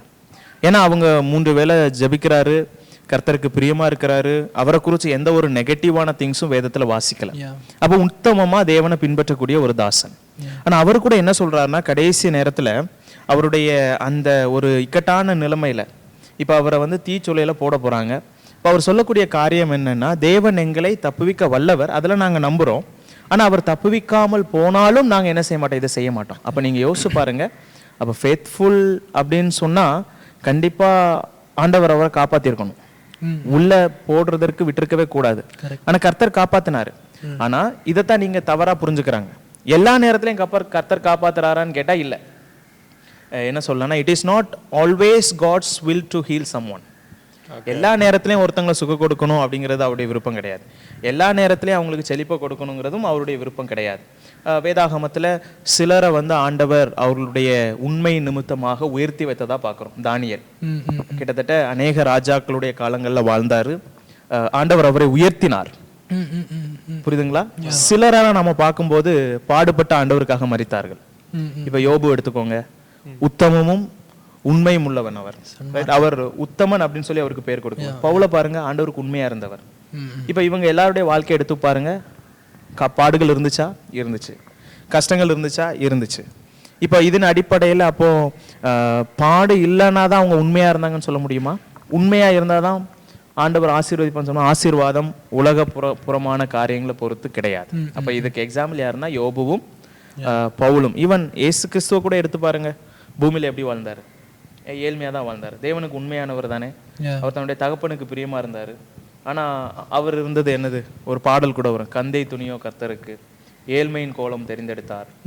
அப்போ இதெல்லாம் வச்சு நாம யோசிக்கும் போது அவங்க ஆண்டவரை உண்மையா ஃபாலோ பண்ணலை அப்படின்னு சொல்லி நம்ம சொல்ல முடியுமா? இல்லை. இப்போ யங்ஸ்டர்ஸ் வந்து ஆசீர்வாதத்தையும் பிளெஸ்ஸிங்கையும் தான் விரும்புகிறாங்க. இப்போ நான் ஒரு யங்ஸ்டராக பாட வந்து விரும்புகிற மாதிரி இல்லாமல் பாட அக்செப்ட் பண்ணிக்க, அது எப்படி நான் அக்செப்ட் பண்ணிக்க ஒரு மென்டலியாக? நீங்கள் கண்டிப்பாக வந்து அக்செப்ட் பண்ணி தான் ஆகணும். ஏன்னா வேதம் சொல்லுது, இந்த உலகத்தில் நமக்கு உபத்திரவங்கள் பாடுகள் கண்டிப்பாக உண்டுன்னு சொல்லியிருக்கு. நாம் வந்து சிம்பிளாக சொன்னால் தலை இருந்தால் தலைவலி வரும். புரியுதுங்களா? தலைன்னு ஒன்று இருக்குதுன்னா தலைவலி வரும். இல்லைன்னா சரீரம் இந்த பூமியில் இருக்கிற வரைக்கும் நமக்கு என்ன இருக்கும்? உபத்திரவம், கஷ்டம் இருக்கும். இதை நீங்கள் மாற்றவே முடியாது. இது ரியாலிட்டி. இந்த ரியாலிட்டியை நீங்கள் எவ்வளோ தலைகளை நின்று மாற்றினாலும் முடியாது. ஏன்? ஆண்டவர் இதைத்தான் விரும்பினாரா மனுஷனுக்குன்னு கேட்டால் இல்லை. ஆண்டவருடைய திட்டம் இது இல்லை. நானாக தெரிந்து கொண்ட காரியம்தான் இது. ஏன்னா வேதம் சொல்லுது, ரோமர் 5:12 ஒரே மனுஷனாலே பாவம் இந்த உலகத்துல பிரவேசித்தது, அதனால மரணமும் பிரவேசித்தது. அதுதான் எல்லாத்துக்குமே காரணம். பாவம்தான் இப்படி நாம கஷ்டப்படுறதுக்கு காரணமா மாறுச்சு. இதை நீங்க ஏற்றுக்கொள்ள மாட்டீங்கன்னு சொன்னாலும் அதை நீங்க மாற்ற முடியாது. அது நம்ம வாழ்க்கையில இருக்கும். இந்த உண்மையை தெரிந்து கொள்ளாம இருக்கிறதுனால தான் நாம என்ன செய்யறோம்னு சொன்னா ஆல்டர்னேட்டிவ் தேடுறோம். ஆல்டர்னேட்டிவ் இல்லைன்றேன். ஒருவேளை அது ஒரு ஷோகேஸ் மட்டும்தான், டெம்பரவரி. ஆனா நீ கேட்ட கேள்வி நல்ல கேள்வி. ஏன் தெரியுமா? நானும் சில நேரத்துல யோசிச்சிருக்கேன். நாம கஷ்டப்படணும், ஆண்டவருக்காக உண்மையா இருக்கும்னு சொல்லிட்டு இருக்கிறோம். இந்த மாதிரி நேம் இட் கிளைம் இட் பக்கம் போற ஆட்களை பாத்தீங்கன்னா உண்மையா அங்க போனா அவங்களுக்கு நடக்குது. இதை பார்க்கும்போது சம்டைம்ஸ் நமக்கே தோணுது, ஒருவேளை உண்மையா இருக்குமோ அப்படின்னு தோணும். இப்ப இதுக்கு காரணம் என்னன்னு சொன்னா, அது தேவன் தான் கொடுத்தாரா, அதை நாம தான் யோசிக்கணும். ஓகே. இது செழிப்பாக இருக்காங்க, ஆசீர்வாதமாக இருக்காங்க, எல்லாமே உண்மை தான். இது கர்த்தர் கொடுத்தது தானா? இப்போ கர்த்தர் கொடுக்காதது நமக்கு தேவையில்லை. கரெக்ட். கர்த்தருடைய கை தான் நமக்கு முக்கியம். கரெக்ட். கர்த்தருடைய கரம் இல்லாத ஒரு ஆசீர்வாதம் என்ன செய்யணும், வேதனையை கூட்டும். ஒருவேளை அட் ப்ரெசண்ட் சந்தோஷமாக இருக்கலாம், ஆனால் அதனால நிறைய நிம்மதி கெடும். இப்படி பல காரியங்கள் நம்முடைய வாழ்க்கையில் நடக்கும். அப்போ நீங்கள் யோசிக்க வேண்டியது ரியாலிட்டியை மாற்ற முடியாது. You have to accept it. அதை அக்செப்ட் பண்ணி தான் ஆகணும். அதான் உண்மை. ஓகே. நெக்ஸ்ட் இப்போ பார்த்தோம் பைபிளில் வெல்த்தை ப்ராமிஸ் பண்ணதானு. Jesus, what does Jesus himself teach about money, blessing and suffering? ஜீசஸே வந்து பிளெஸ்ஸிங் பற்றியும் சஃபரிங் பற்றியும் என்ன சொல்கிறேன்? நிறைய விஷயங்கள் நாம் வாசிக்க முடியும். இயேசுவானவர் என்ன இந்த பூமியில் இந்த நம்முடைய ஆசீர்வாதங்களை குறித்தும், அப்புறம் வந்து பணத்தை குறித்தும், பாடுகளை குறித்தும் பேசினாரான்னு கேட்டால் அநேக பேசியிருக்கிறார். இப்போ குறிப்பாக நீங்கள் பணத்தை எடுத்துக்கிட்டீங்கன்னு சொன்னால், பணத்தை குறித்து அவர் வந்து நிறைய எச்சரிக்கைகள் கொடுத்துருக்கிறார். சார் நான் மறுபடியும் சொல்கிறேன், பணம் இருக்கிறது வந்து தப்பு இல்லை. ஓகே. ஓகே. சிலர் வந்து இந்த வசனத்தை தப்பாக சொல்லுவாங்க. 1 தீமோத்தேயு 6ஆம் அதிகாரத்தில் ஒரு வசனம் இருக்குது, பண ஆசை எல்லா தீமைக்கும் வேறாக இருக்கிறது. இப்போ நிறைய பேர் அதை என்ன சொல்கிறாங்கன்னா, அப்போ பணம் இருந்தாலே அவன் மோசமானவன், அவன் எல்லா தவறுகளையும் செய்கிறதுக்கு அவனுக்கு அந்த பணம் தான் உதவி செய்யுது அப்படின்னு சொல்கிறாங்க. ஆக்சுவலி உண்மை என்னென்னா, வசனம் தெளிவாக சொல்லுது, பண ஆசை தான் எல்லா தீமைக்கும் வேறாக இருக்குது. எல்லா தீமைக்கும் வேறாக இருந்தது பணம் கிடையாது, பாவம். ஆக்சுவலி பாவம் தான் இந்த மாதிரி எல்லா கெடுதலுக்கும் காரணமாக இருக்குது. ஆனால் பண ஆசை எல்லா தீமைக்கும் வேறாக இருக்குது. பணம் வந்து நியூட்ரலி நம்ம யோசிக்கணும், அது நியூட்ரல் தான். அதை நாம் வைத்து பயன்படுத்துகிற விதத்தில் பயன்படுத்தினா அது நல்லது. இப்போ இதை குறித்து இயேசு கிறிஸ்து என்ன இந்த பூமியில் இருக்கும்போது பேசினாருன்னு கேட்டால் நிறைய விஷயங்கள். இப்போ குறிப்பாக நீங்கள் மத்தேயு 5ஆம் அதிகாரம்லாம் படித்து பார்த்தீங்கன்னா நிறைய விஷயங்கள் அவர் சொல்கிறாரு. அப்போ அதில் குறிப்பாக பணத்தை வந்து அவர் எதுக்கு கணக்கிடுறான்னு சொன்னால், ஒரு எஜமானுக்கு ஒப்பிடுறதை நீங்கள் பார்க்க முடியும். அவர் சொல்கிறார், 2 பேருக்கு நீங்கள் என்ன செய்ய முடியாதுன்னு சொன்னால் ஊழியம் செய்ய முடியாது. ஓகேங்களா? எஜமானா இருக்க முடியாது. ஓகே. ஸோ இதில் நீங்கள் பார்த்தீங்கன்னா அது அவர் என்ன சொல்கிறாருன்னா, பணத்தை வந்து உலக பொருள் ஆசைகள் என்ன செய்கிறாருன்னா எஜமானுக்கு ஒப்பிடுறாரு. அப்படின்னா இந்த பணம் வந்து என்ன செய்ய வாய்ப்பு இருக்குன்னா, ஒரு மனிதனை வந்து அடிமைப்படுத்துவதற்கு அதிக வாய்ப்பு இருக்குது. இப்போ இன்னொரு ஃபேமஸ் டீச்சிங், மத்தேயு 19ஆம் அதிகாரத்தில் ஒரு வசதியான ஒரு வாலிபன் வந்தான் இயேசுவின் இடத்துல வந்து கேட்ட ஒரு காரியம் என்னன்னா, நித்திய ஜீவனை சுதந்திரத்துக் கொள்வதற்கு நான் என்ன செய்யணும்? அப்ப இதை கேட்ட உடனே ஆண்டவர் வந்து சொல்றாரு, நீ கர்த்தருடைய கட்டளைகளை எல்லாம் நினைச்சு கீழ்ப்படியணும், அன்பு செய்யணும், பொய் சொல்லாம இருக்கணும், இந்த மாதிரி கட்டளைகளை எல்லாம் லிஸ்ட் அவுட் பண்றாரு. அப்ப அவன் சொல்றான், நான் சிறு வயதுல இருந்தே நான் என்ன செய்ய இதெல்லாம் பண்ணிட்டு இருக்கிறேன். அப்ப ஆண்டவர் மறுபடியும் அவருக்கு ஒரு காரியத்தை சொல்றாரு. என்னன்னு சொன்னா, ஒரு ஃபர்ஸ்ட் கமாண்ட்மெண்ட் தான் சொல்றாரு. அப்போ ஓகே, நீ வந்து பூரண சர்க்குணரா இருக்கணும்னு சொன்னா நீ என்ன செய்ய, போய் எல்லாத்தையும் விற்று தரித்திரங்களுக்கு கொடு. இப்போ அடுத்து சொன்ன உடனே பைபிள் தெளிவா சொல்லுது, அவனுக்கு ரொம்ப மனசு வேதனை ஆயிடுச்சு. ஏன்னா அவனுக்கு அதை விட்டு கொடுக்கறதுல இஷ்டம் இல்லை. இப்போ அதுல இருந்து நீங்க என்ன புரிந்து கொள்ளலாம்? ஆக்சுவலி பணம் அவனை ஆண்டு கொண்டது, பணம் தான் அவனுக்கு எஜமானா இருந்துச்சு. இப்போ ஆண்டவர் சிம்பிளா சொன்னது என்னன்னா, உன்னை அன்றி என்ன அன்றி உனக்கு வேறே தேவர்கள் உண்டாயிருக்க வேண்டாம்னு சொல்லிட்டு சொன்னாரு. எக்ஸோடக்ஸ் யாத்திராகமம் 20ஆம் அதிகாரம் 3ஆம் வசனத்துல இருக்கு அந்த கட்டளை. ஆனா சில நேரத்துல பணம் வந்து சிலருக்கு என்ன ஆயிருதுன்னா எஜமானா மாறுது. உண்மைதான். அப்படி ஒரு சம்பவம் நடக்கும்னு சொன்னா நிச்சயமா அது நம்மை தேவனை விட்டு தூரப்படுத்தும். இப்போ இன்னொரு சைடும் நான் சொல்றேன், நெகட்டிவ் ஒரு சைடு. பாசிட்டிவா பணத்தை யூஸ் பண்ணலாமான்னு கேட்டா நிச்சயமா யூஸ் பண்ணலாம். ஓகேங்களா? பணத்தை வந்து சரியான விதத்துல பயன்படுத்தலாம். ஏன்னா பணத்தை வந்து நாம வந்து சரியான கர்த்தருடைய காரியங்களுக்கு நாம் செலவழிக்கும் பொழுது தேவனுக்கு அது மகிமை சேர்க்கிறது. அதுவும் இல்லாமல் நித்தியத்திற்காக உங்களுடைய பணத்தை இப்போ நீங்கள் செலவு பண்ணலாம். அது பரலோகத்தில் பொக்கிஷத்தை சேர்த்து வைக்கிறதுக்கு சமானம். பணத்தை வந்து நாம் எப்படி நினைக்கணும்னு சொன்னால், அது வந்து தேவன் அது நமக்கு கொடுத்துருக்கிறார் என்று நாம் யோசிக்கணும். நாம் அதற்கு நல்ல பொறுப்பாளிகளாக இருக்கணும். ஏன்னா உத்தமும் உண்மை உள்ள ஊழியக்காரங்களாக நாம் பணத்தை சரியாக பயன்படுத்தணும். அப்போ இப்படி பயன்படுத்தும் போது பணத்தை சரியா நீங்க என்ன செய்யலாம், ஹேண்டில் பண்ணலாம். ஓகே, புரியுதுங்களா? ஸோ இப்போ இது ரெண்டாவது, இது என்ன நீங்க கேட்ட மாதிரி பாடுகள், சஃபரிங். இப்போ சஃபரிங் வந்து என்னன்னா ஒரு பெயின் அப்படின்னு சொல்லலாம். அது இமோஷ்னலியா இருக்கலாம், அப்புறம் வந்து ஸ்பிரிச்சுவலாக கூட இருக்கலாம், மென்டலியாக கூட இருக்கலாம், ஓகேங்களா, ஃபிசிக்கலாக கூட இருக்கலாம். ஸோ இப்படி பெயின் வந்து பல விதமாக இருக்கும். இப்போ பைபிளில் நீங்கள் பார்த்தீங்கன்னா பாடுகள் அப்படின்னு சொல்லி நீங்கள் பார்த்தீங்கன்னா இயேசு கிறிஸ்து பாடுகளை பற்றிய அநேக காரியங்களை அவர் பேசுகிறத நீங்கள் பார்க்கலாம். இப்போ ஆண்டவர் வந்து பேதுருவையும் சீஷர்கள் எல்லாம் அழைக்கும் போது என்ன சொன்னார்? என்னை பின்பற்றி வாங்க அப்படின்னு சொல்கிறார். இப்போ நீங்கள் என்னை பின்பற்றி வந்தீங்கன்னா உங்களுக்கு நான் இதை கொடுப்பேன் அதை கொடுப்பேன்னு அவர் சொல்லவே இல்லை. நீ எல்லாவற்றையும் விட்டு, அவங்களும் என்ன செய்தாங்கன்னு சொன்னால் படகை விட்டுட்டு எல்லாத்தையும் விட்டுட்டு போனாங்க. இப்போ யோசிச்சு பாருங்க, சகையு கூட எல்லாத்தையும் மறுபடியும் திருப்பி கொடுத்தாரு. இப்போ நீங்கள் யோசிச்சு பாருங்க, இந்த சீஷர்களை ஆண்டவர் அழைக்கும் போது கண்டிப்பாக அது அவங்களுடைய பிரைம் ஏஜ் தான். ஒரு வேலை செஞ்சு உழைக்கக்கூடிய ஒரு நல்ல ஒரு வயதில் இருந்தாங்க. அதுவும் இல்லாமல் நீங்கள் பார்த்தீங்கன்னா மீன் நிறைய இருந்துச்சு. அதெல்லாம் விட்டுட்டு வலையை விட்டுட்டு எல்லாத்தையும் விட்டுட்டு போனாங்கன்னா அது அவங்களுக்கு லாஸ் தானே. அது ஒரு பாடு, அதுவும் ஒரு பாடு தான். எல்லாத்தையும் விட்டு கொடுத்துட்டு போகிறது அது ஒரு பாடு தான். இப்போ வேதத்தில் நீங்கள் பார்த்தீங்கன்னா பாட குறித்து நிறைய விஷயங்கள் சொல்கிறார். நீதி நிமித்தம் துன்பப்படுகிறவர்கள் பாக்கியவான்கள். ஸோ இப்போ நீதி நிமித்தமும் பாடு நமக்கு வரும். இப்போ சுவிசேஷத்தை நீங்கள் வெளியில் போய் சொன்னாலும் உங்களுக்கு பாடு வரும். இதையும் சொல்கிறாரு. ஏன்னா அவருக்கே இதெல்லாம் நடந்துச்சுன்னா அவரை பாடுபடுத்தினது யாரு? மக்கள் தான்.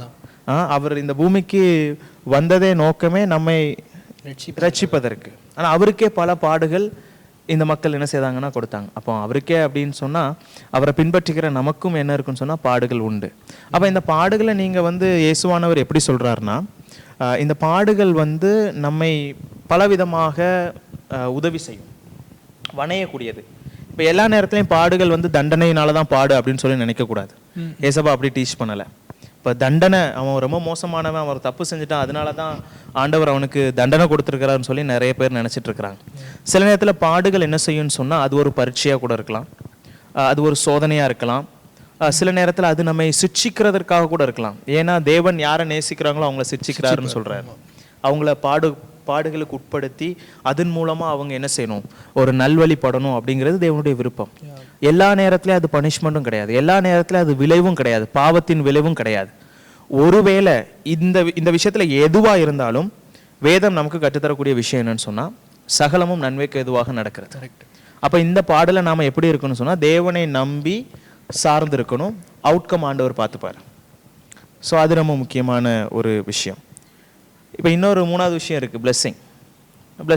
ஸோ பிளெஸ்ஸிங் வந்து தேவனும் நேசிக்கிறதா, தேவனும் மற்றவர்களை ஆசீர்வதிக்கிறத நீங்கள் ஆதியாகமம் 1ஆம் அதிகாரத்திலே பார்க்கலாம். அதே மாதிரி மனிதர்களும் சில மனிதர்களை ஆசீர்வதிக்கிறத நம்ம பார்க்க முடியும். இப்போ ஒரு பர்த்டேன்னு வைங்களேன், நாம் என்ன செய்வோம், கர்த்தர் ஆசீர்வதிப்பாராக, நாமளும் அந்த வார்த்தையை நம்ம யூஸ் பண்ணுறோம். இப்போ உதாரணத்திற்கு யாக்கோபு என்ன செய்தார்னு சொன்னால் அவரும் அவருடைய பிள்ளைகளை வந்து ஆசீர்வதித்தை தான் நாம் பார்க்குறோம். ஸோ இப்படி ஆசீர்வாதம் வந்து மனிதர்களும் மற்றவங்களுக்கு கொடுக்குறத நீங்கள் பார்க்கலாம். ஆனால் நாம் யோசிக்கணும், ஆசீர்வாதம் எது ஆசீர்வாதம்னு நிறைய பேருக்கு தெரியறதில்ல. ஓகேங்களா? ஆசீர்வாதம் சில நேரத்தில் இப்போ உதாரணத்திற்கு தூதன் ஒருவர் வந்து மரியாதை பார்த்து சொன்ன விஷயம் என்னன்னு சொன்னால் நீ ஆசீர்வதிக்கப்பட்டவள் அப்படின்னு சொன்னாங்க. அப்போ அது எதுன்னு அடிப்படையில்? ஏன்னா கர்த்தருடைய கண்கள் அவங்களுக்கு கிருபை கிடைத்தது. ஓகேங்களா? ஸோ சில நேரத்தில் ஆசீர்வாதத்தை குறித்து நாம் யோசிக்கும் போது பல ஆங்கிளில் நாம் வந்து யோசிக்கணும். வேதத்தை பொறுத்தவரையில் ஆசீர்வாதம் வந்து உலகத்தில் இருக்கிறதற்கும் இதுக்கும் ரொம்ப வித்தியாசம் இருக்குது. உலகத்தை பொறுத்த மட்டும் ஆசீர்வாதம் வேற. கார் இருந்தா, வீடு இருந்தா, ஓகேங்களா, நல்ல வருமானம் இருந்தா, அதுதான் அவங்கள பொறுத்த வரைக்கும் என்னது ஆசீர்வாதம். ஆனால் பைபிளை பொறுத்த வரைக்கும் ஆசீர்வாதம் வேற. ஆசீர்வாதமே என்டையர்லி டிஃப்ரெண்ட். சிம்பிளாக சொல்லணும்னா ஸ்பிரிச்சுவல் ஃபோக்கஸ் தான் ஆசீர்வாதம். நாம் தேவனுடைய பிள்ளையாகும்போது நமக்கு என்ன கொடுக்குது? அவர் கொடுத்துருக்கிற அதிகாரம், அவர் கொடுத்துருக்கிற அந்த பாவ மன்னிப்பு. இந்த ஆசீர்வாதத்தை நீங்கள் வந்து ஹாப்பி அப்படின்னு கூட ட்ரான்ஸ்லேட் பண்ணலாம். பாக்யவான் அப்படிங்கிறதற்கும் ஆசீர்வாதம் தான். இப்போ அல்டிமேட்டான ஆசீர்வாதம் என்னன்னு கேட்டிங்கன்னா பாவ மன்னிப்பு. வேதம் தெளிவாக சொல்லுது, எவனுடைய பாவங்கள் மன்னிக்கப்பட்டதோ, எவனுடைய அக்கிரமத்தை கர்த்தர் எண்ணாதிருக்கிறாரோ அவன் பாக்யவான். அப்போ அந்த பாக்யவான் அப்படிங்கிறது எதுதான் சொன்னால் பாவ மன்னிப்பு பெற்றிருக்கிறதுனால பாக்யவான். அந்த பாக்யவான் அப்படிங்கிறது அவர் ஆசீர்வதிக்கப்பட்டவங்கள தான் அது குறிக்குது. நாம் கர்த்தருக்குள் உன்னதங்களில் நாம் என்ன செஞ்சுருக்கோம்னா சகல ஆசீர்வாதங்களினாலும் ஆசீர்வதிக்கப்பட்டிருக்கிறோம் அப்படின்னு சொல்லிட்டு எபேசியர் 1:3 நாம் வாசிக்கிறோம். அப்போ இதுதான் தேவனுடைய பார்வையில் ஆசீர்வாதம். ஓகேங்களா? நான் டெஃபினட்டாக இது வந்து ஒரு நல்ல கிளாரிட்டி கொடுத்துருக்கோம் நம்புகிறேன் எல்லாருக்கும். பிகாஸ் காட்லி பிளெஸ்ஸிங்கும் வந்து வேர்ல்ட்லி பிளெஸ்ஸிங் இது நம்ம எப்படி பார்க்குறோம் அப்படின்ட்டு. ஆனால் எனக்கு ஒரு கேள்வி என்னன்னா, இப்போ நிறையா ப்ரீச்சிங் நடக்குது, நிறையா ப்ரீச்சர்லாம் ப்ரீச் பண்ணுறாங்க. ஆனால் வந்து இதை வந்து உண்மையான காஸ்பல் தான் ப்ரீச் பண்ணுறாங்களா, இல்லை அதை ட்விஸ்ட் பண்ணி அதில் ஏதோ ஒரு ப்ராஸ்பெரிட்டி கொண்டு வந்து அதை ப்ரீச் பண்ணுறாங்களா? இது எப்படி நம்ம வந்து டிஃப்ரென்ஷியேட் பண்ணி நம்ம இது பண்ணலாம்? கண்டிப்பாக இந்த சுவிசேஷம், அதாவது ப்ராஸ்பெரிட்டி காஸ்பல், செழிப்பு உபதேசம் அல்லது சுவிசேஷம், இது வந்து ஒரு ட்விஸ்டிங் தான். ஓகேங்களா, இது ஒரு ட்விஸ்டிங் தான். நாம் சில நேரத்தில் யோசிச்சுட்டு இருக்கிறோம், இது நல்லா இருக்கே, அப்பீலிங்காக இருக்கே, இந்த பிரச்சனை இப்போ தான் இருக்குன்னு நம்ம நினச்சிருக்கோம். நான் முன்னாடியே சொன்னேன் 19th century தான் இந்த பிரச்சனையே ஸ்டார்ட் ஆச்சு அப்படின்னு சொல்லி சொன்னேன். ஓகேங்களா, ஆனால் பைபிளில் இதே மாதிரி இல்லைனாலும் வேறு விதமான ட்விஸ்டிங் நிறைய நடந்ததாக பைபிள் தெளிவாக சொல்லுது. ஈவன் குறிப்பாக கலாத்தியர் 1ஆம் அதிகாரத்தை படித்து பார்த்தீங்கன்னாலே பவுல் சொல்கிறாரு, வேறொரு சுவிசேஷம் இல்லையே, வேறொரு சுவிசேஷம் இல்லையே. அப்போது சுவிசேஷனா என்னன்னு ஃபஸ்ட்டே நம்ம கிளாரிட்டி கொடுத்துட்டோம். கரெக்ட். சுவிசேஷனா என்ன நமக்கு தெரியும். இப்போது அவங்க ட்விஸ்ட் பண்ணுறாங்களா இல்லையான்னு ஈஸியாக நம்ம ஐடென்டிஃபை பண்ண முடியும். ஓகேங்களா, அவங்களுடைய பேச்சு, அவங்களுடைய என்னென்ன டாக்டரினை மையப்படுத்தி பேசுகிறாங்க, எப்படி பேசுகிறாங்க, அதை வச்சு ஈஸியாக நம்ம கண்டுபிடிக்கலாம். ஆனால் பைபிள் தெளிவாக சொல்லுது வேறொரு சுவிசேஷம் இல்லையே. அது மட்டும் இல்லை, இன்னொரு விஷயம் அவர் சொல்கிறாரு பவுல், ஒருவேளை நானோ இல்லை வானத்திலிருந்து தூதனே வந்து இறங்கி வந்து உங்களுக்கு வேறொரு சுவிசேஷத்தை பிரசங்கித்தாலும் அவன் சபிக்கப்பட்டவன். கொஞ்சம் யோசிச்சு பாருங்க, தனக்கு மேலே தானே சாபத்தை வரவைத்து கொள்ளக்கூடிய ஒரு சுவிசேஷம் தான் இந்த சுவிசேஷம். இது நிறைய பேருக்கு தெரியலை. ஓகேங்களா, சுவிசேஷத்தை ட்விஸ்ட் பண்ணுறாங்க. அப்போ சபையில் வந்து இதை வந்து இப்படி தான் நாம் ஐடென்டிஃபை பண்ண முடியும். அப்போ இது வந்து ட்விஸ்டிங் தான், வேதத்துக்கு முரண்பாடான ஒரு போதனை தான் இந்த போதனை. சபையில் நிறைய பேர் போதிக்கிறாங்க. ஓகேங்களா, ஸோ அதை நீங்கள் எளிதில் கண்டுபிடிக்க முடியும். எப்படி கண்டுபிடிக்கலான்னு சொன்னால், எந்த சபையில் அதிகமாக பாடுகளை குறித்து பேசலையோ, எந்த சபையில் சுயத்தை வெறுத்து வாழ்றதற்கான போதனை கம்மியாக இருக்கோ, அங்கே நீங்கள் பார்க்கலாம் இந்த மாதிரி பிரச்சனை இருக்கும். மனம் திரும்புதல் பற்றி பேச மாட்டாங்க, மனம் திரும்புதலை பற்றி பேசவே மாட்டாங்க. ஸோ அதுக்கப்புறம் நம்ம முன்னாடி பார்த்தது மாதிரி ஃபெய்த், அதிகமாக விசுவாசம் இருந்தால் உனக்கு எல்லாமே கிடைக்கும் அப்படின்னு சொல்கிறது. இன்னும் கொஞ்சம் அட்வான்ஸ் லெவலாக இப்போ போயிடுச்சு. என்னன்னு சொன்னால், பிரசங்கிமார்களுக்கும் ஊழியக்காரங்களுக்கும் அதிகமாக காணிக்க கொடுத்தீங்கன்னா கர்த்தர் என்ன செய்வார்னா, வானத்திலிருந்து உங்களுக்கு என்ன செய்வார், பலகணிகளை திறந்து அவர் இடம் கொள்ளாத மட்டும் உங்களை என்ன செய்வார்னா ஆசீர்வதிப்பார் அப்படின்னு சொல்லிட்டு சொல்லுவாங்க. ஓகேங்களா, இப்போ நிறைய பேர் அப்படி தான் கிளைம் பண்ணிட்டு இருக்காங்க, கர்த்தருக்கு கொடுத்தீங்கன்னா கர்த்தர் உங்களை என்ன செய்வார், ஆசீர்வார். ஆனால் இன்னைக்கு உண்மை என்ன, வாங்குறாங்க, அவங்க செழிப்பாயிட்டே இருக்கிறாங்க, கொடுக்குற பாவம் இன்னும் என்ன செஞ்சுட்டு இருக்காங்கன்னு சொன்னா அழுதுட்டே இருக்கிறாங்க, ஜெபம் பண்ணிட்டே இருக்காங்க. ஸோ அதே சமயத்தில் நான் ஒரு விஷயத்த கிளாரிட்டி கொடுக்க விரும்புகிறேன். ஊழியக்காரங்களுக்கு கொடுக்கறதோ அப்படி போதிக்கிறது வந்து தப்பு இல்லை. என்ன கேட்டிங்கன்னா, சரியான அர்த்தத்தோட போதிக்கும் பொழுது அது தப்பு இல்லை. ஏன்னா கர்த்தர் ஊழியத்துக்கு ஒரு மனிதனை அழைத்திருக்கிறார், கர்த்தர் அவருடைய தேவைகளை சந்திப்பார், அதில் எந்த மாற்று கருத்தும் இல்லை. ஆனால் சபையில் போதிப்பதற்காக அந்த சத்தியங்களை பேசுறதுலையும் தப்பு கிடையாது. ஆனால் நான் சொல்ல வர்ற விதத்தை நீங்கள் புரிஞ்சுக்கிறீங்க. கிளைம் பண்ணுறது, டிமாண்ட் பண்ணுறது, நீ எனக்கு கொடு அப்போ உனக்கு ஆசீர்வாதம் கிடைக்கும், கரெக்ட், நீ கொடுத்தாதான் உனக்கு செழிப்பு வரும், இப்படின்னு சொல்கிறது வந்து தவறான ஒரு காரியம். அண்ணா இப்போ எனக்கு நீங்கள் சொன்னதை வச்சு எனக்கு ஒரு கொஸ்டின் வருது. நாங்கள் முன்னாடி பேசிகிட்டு இருந்தோம். ஸோ இப்போது இதை ஐடென்டிஃபை பண்ணிட்டாங்க. ஸோ மனம் திரும்புதல் பற்றி பேச மாட்டாங்க, பாடுகள் பற்றி சொல்லவே மாட்டாங்க, பாவத்தை குறித்து எதுவுமே பேச மாட்டாங்க.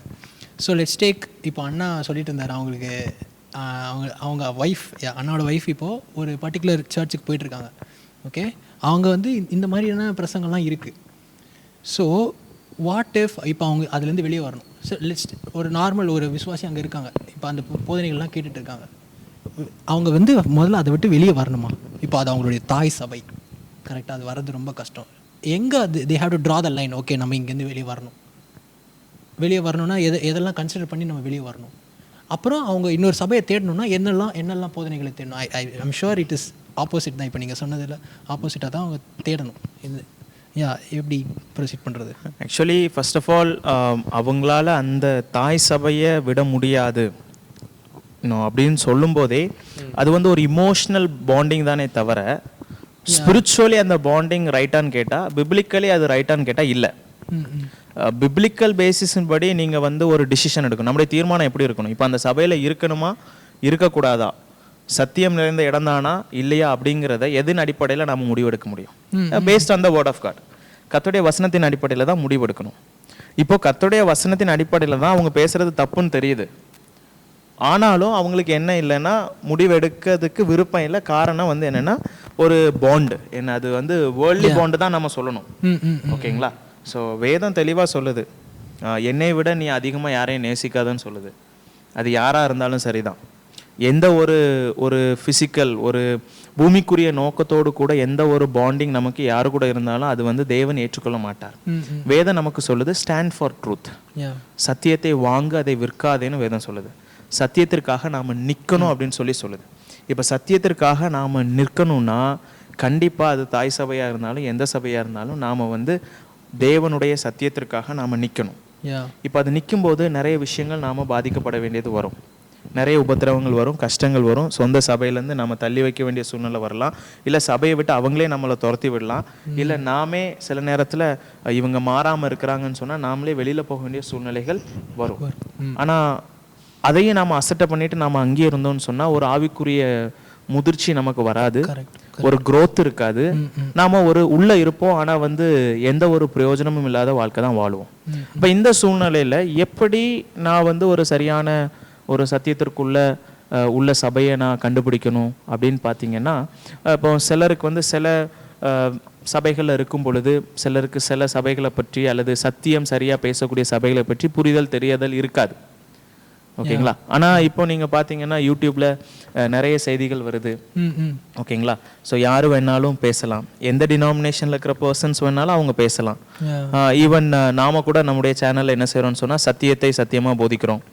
நம்முடைய யூடியூப் சேனலில் வந்து நாம கர்த்தருடைய வார்த்தைகளை சரியாக பிரசங்கம் பண்ணுறோம். அவங்க இந்த மாதிரி காரியங்களை கேட்கலாம். கேட்கும்போது அவர்கள் முன்பு கற்றுக்கொண்ட கேட்ட அந்த செய்திக்கும் இதற்கும் வித்தியாசம் இருக்குதான்னு சொல்லி அவங்களே டிசைன் பண்ணலாம். மேபி அதன் மூலமா இங்கே காண்டாக்ட் பண்ணி வர ட்ரை பண்ணலாம். இங்கே தான் வரணுன்ட்டு இல்லை, கட்டாயமாக பக்கத்தில் அருகாமையில் இருக்கக்கூடிய சத்தியத்தை சரியாக போதிக்கிற வசனத்திற்காக நின்று பேசக்கூடிய திருச்சபைகள் இருக்குமானால் அங்கே முக்கியத்துவம் கொடுத்து போகலாம். ஸோ ஒருவேளை இந்த மாதிரி நிறைய சோர்சஸ் இருக்குது. இப்போ இந்த நாட்களில் ஈஸியாக வந்து ஒரு சபையை ஈஸியாக கண்டுபிடிக்கலாம், ஆக்சஸ் இருக்குது, நிறைய ஆக்சஸ் இருக்குது. ஆனால் நாம தான் ஃபஸ்ட்டு ஸ்டெப் எடுக்கணும். அந்த முயற்சி நாம் எடுக்கும்போது நிச்சயமாக நல்ல இடத்துக்கு போகலாம். அது அவர்களுக்கும் அவருடைய குடும்பத்திற்கும் இன்னும் எதிர்காலத்துக்கும் நிறைய பிரயோஜனமாக இருக்கும். புரியுதுங்களா?